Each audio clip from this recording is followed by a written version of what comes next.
Welcome back to another astonishing story from Olympics history. I've covered a few Olympic stories in the past. Here's one of them. 50 years ago today, the world was spellbound by the 1972 Summer Olympics in Munich, West Germany. But tragically, not for the reasons you might assume. The last time the Games had taken place in Germany was 1936, and Adolf Hitler used it as a way to flex his ego before a world just beginning to get a hint of the danger he would come to pose. Now, nearly 40 years later, the Germans were hoping to leave the world with a very different impression. In fact, the West German authorities had drawn up a number of terrorism scenarios they might need to counter. Olympic organizers balked at the optics of heavily armed security at the Games, and as a result, security was far more lax than an event of this scale demanded. On the evening of Monday, September 4th, 8 men in tracksuits carrying duffel bags scaled the chain-link fence around the Olympic Village perimeter. No one thought anything of it. The athletes were always sneaking around the village. In fact, several American and Canadian athletes helped the men over the fence. But these men weren't athletes. They were members of the Black September faction of the Palestine Liberation Organization, and inside their duffel bags were assault rifles, pistols, and grenades. Using stolen keys, they entered the Israeli dormitory, housing athletes, coaches, and other officials.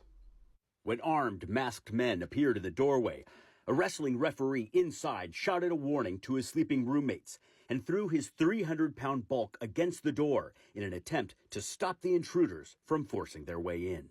He was not successful, but his actions gave one of his roommates enough time to smash a window and escape. A third, Moshe Weinberg, joined his friend in trying to push the intruders back.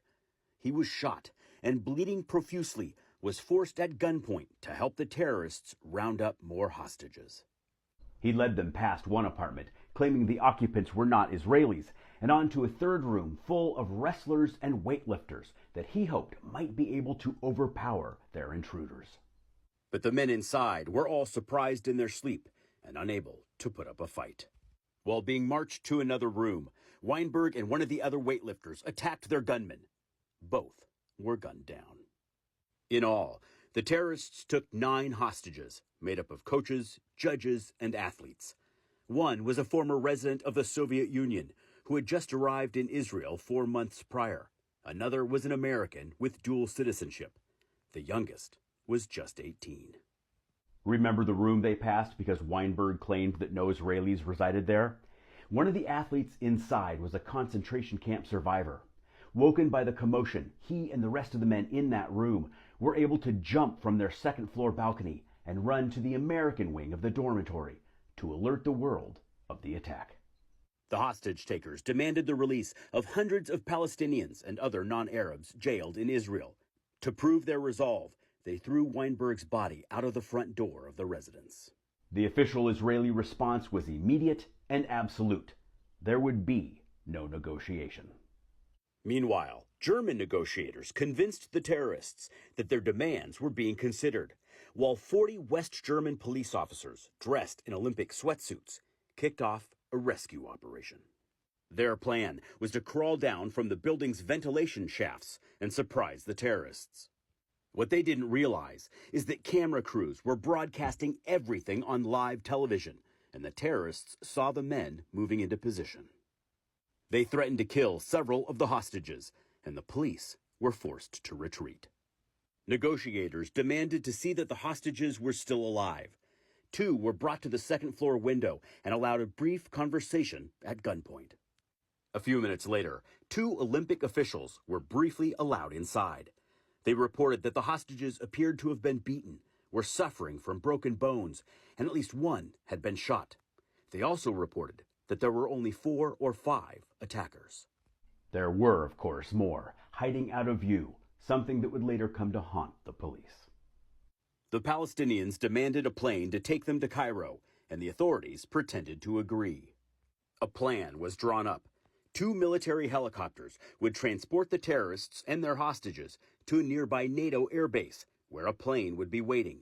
There, troops would storm the helicopters and save the hostages. But that was Plan B. Plan A was using sharpshooters to take out the terrorists on the 650-foot-long walk through the underground garage before they ever got to the waiting helicopters. But the authorities didn't anticipate the terrorist leader first demanding to check the route. While there, with guns trained on the Olympic officials escorting them, the terrorist leader caught sight of the not-so-hidden snipers and demanded a bus take them to the helicopters instead. It was time for a new plan. A Boeing 727 was positioned on the tarmac with 16 West German police officers inside, dressed as flight crew. Anticipating the terrorist leader would once again want to make an inspection, the new plan was to overpower the terrorist leadership in the plane, giving time for officers hidden around the airport to take out the rest. After all, there were just 4 or 5 terrorists, so it shouldn't be that difficult. However, none of the police had any special sniper training, nor rifles with the necessary night vision optics. They didn't even have radios to communicate with each other. And of course, there weren't just 4 or 5 terrorists. It was double that number, as authorities quickly realized as everyone was boarded onto the helicopters. At the last minute, the West German police aboard the airplane decided to abandon their mission and fled the plane without telling anyone. When the helicopters landed, the terrorist leaders boarded the plane and, finding it empty, realized they'd been lured into a trap. They sprinted back for the helicopters, where the rest of their team and the hostages waited. As they ran past the control tower, one of the police officers took a shot at the terrorist leader. He missed and hit the man's lieutenant instead. Hearing the gunshot, the other officers opened fire. The terrorists responded by shooting their hostages. When it was all over, every single hostage, nearly all of the terrorists, and a police officer were dead, and several other officers lay gravely wounded by friendly fire. The airport resembled a war zone. The 3 surviving Black September gunmen were later released. After Lufthansa Flight 615 was hijacked and would have been blown up had not the Munich attackers been set free. If you've seen Steven Spielberg's Munich, you know how this story ends. Operation Wrath of God was an Israeli Mossad mission to track down and assassinate all those responsible for the Munich Massacre, one by one. Only one known accomplice is unaccounted for, and he has been living in hiding for more than 50 years. He is still being hunted. See you tomorrow for another amazing story from the Olympic Games. Stay curious, my friends.